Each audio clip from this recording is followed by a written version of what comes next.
Magandang araw sa inyo mga kapatid, mga brothers and sisters. Nandito naman tayo sa Sabang, sa dagat. Gagawin natin, manguha tayo ng tinatawag sa amin na kibot. Pre-comment na lang kung anong tawag sa inyo mga kapatid, mga brothers and sisters. Kalagalag, pakisuporta naman ang aking channel. Paki-like, paki-comment. Maraming salamat. Nakita niyo naman kung paano kumuha ng kibot kung tawagin sa amin yan mga kapatid. Ah, kabilis lang kunin ng mga ganyan. Pag marunong ka, mabilis lang yan. May dala tayong panungkit. Pinapakita niya yung nakuha niya. Tingnan natin kung gaano karami mahuli natin ngayon. Bale, sinisisid pa natin yan sa buhanginan sa ilalim. Parang bulaklak pala siya, mga kapatid, mga kaibigan, mga brothers and sisters. Paki-like, paki-comment. Pakisuportahan na lang ang aking channel. Maraming salamat. Yan, no? Nakita niyo naman kung paano sisirin, no? Kagaling ng batang to. Lumalamoy pa. Yan. Tingnan niyo, paano manguha niyan. Ginagamit pala dyan ay kawit, kaso wala siyang dala. Kaya yung ginamit niya, kutsilyo. Yun, no? Kinawit niya, tapos ikot. Dahan-dahanin, bubunutin. Titingnan natin kung makukuha.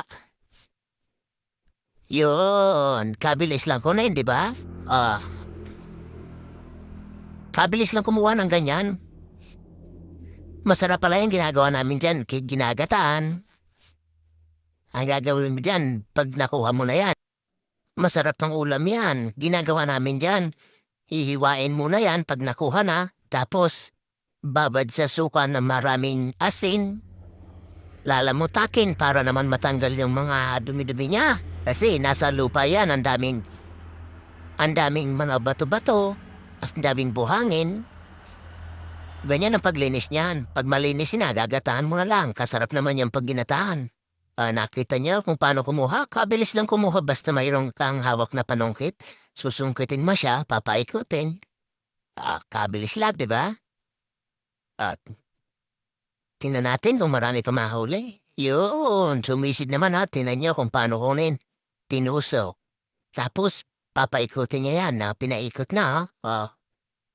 Minsan para nahahati siya kasi di dire-diretso yung butas.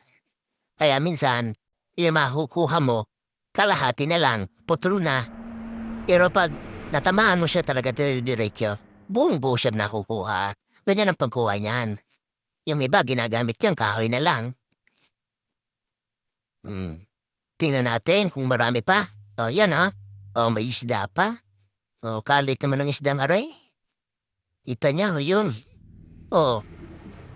Mayroon pang, ano yan? Kita niya? Tumatakbo. Kabilis naman tumakbo niyan. Yan pala tinatawag kibot. Yun, tinusok. Dahan-dahanin bunutin.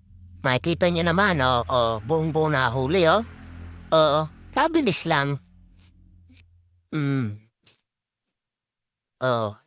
Itak ginamit, yan pala ay palaging ginagawa nila dito. Sumama tayo isang beses para naman makakuha tayo ng pang-ulam. Yun, tingnan niyo, yun, nakuha, kalahati na lang. Naputol. Yan ang itsura pala niyan. Ganyan. Marami yan dito sa amin. Di makakuha, yun, nakuha na. 2 tusukan, kaya nakuha niya. Kabilis lang. Di naman mahirap manghuli ng ganyan, kasi di naman yan gumagalaw. Laging nasa lupa lang, parang bulaklak, kay steady. Yan tingnan niya, tinusok niya, Dahan-dahan, pinaikot-ikot, sabay, bunot. Yun, dala, kita niya naman, Ang bilis lang, kaso mga maliliit yung iba.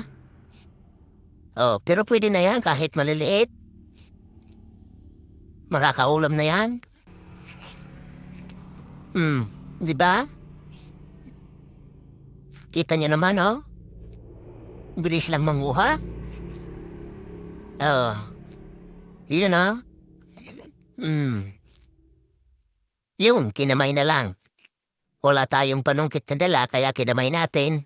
Sinubukan natin kung makukuha natin. Oh, uy, nahuli natin, buong buo. Yan ginawa natin kaya sinubukan ulit. Kinamay na naman. Ah, kita niyo naman kinamay-kamay lang, oh. Oh. Kasi buhangin lang naman yan, malambot lang naman. Oh, medyo may putik-putik pa. Oh, buong buo nakuha. Kabilis lang kunin. Buong buo pa. Diba? Kabilis lang kunin. Makita niya, tusukin niya, no? Oh, tinusok na. Bali pinaikot. Sabay bunot. Yun, buong buo na naman, ha? Kabilis lang talaga kunin ng mga ganito. Ang dami nang nakuha natin dyan, no? Oh, kita niyo naman, no? Oh, tinusok. Bubunutin, dahan-dahan, dinapuha, sayang. Yun, ulit na naman. Kabilis, isahan lang. Dire-diretso pa naman, oh. Sabay bunot ulit. Tingnan natin. Yun, bilis lamang. Kabilis lang punin ng ganyan. Ha? Ang dami na.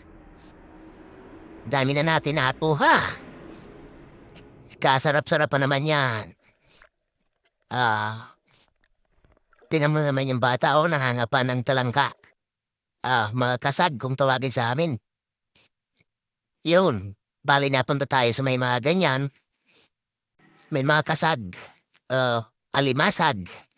Kasag kung tawagin sa amin. Kinakapan natin yung lupa kasi nasa ilalim sila ng buhangin. Kaso maliliit, pero pwede na yan.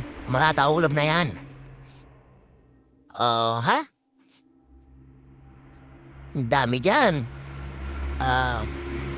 Yun, tinusok na naman. Pakikomenta lang mga boss, mga kaibigan, mga kapatid kung anong tawag sa inyo yan. Diba, kabilis lang kunin mga kapatid, mga brothers and sisters. Pauwi na tayo. Maraming salamat sa panonood. Makita nyo kung paano gayatin yan. Yan pala nakuha natin, mga kaibigan, mga kapatid, mga brothers and sisters. Maraming salamat sa inyong pagsubaybay sa aking channel. Always thank you.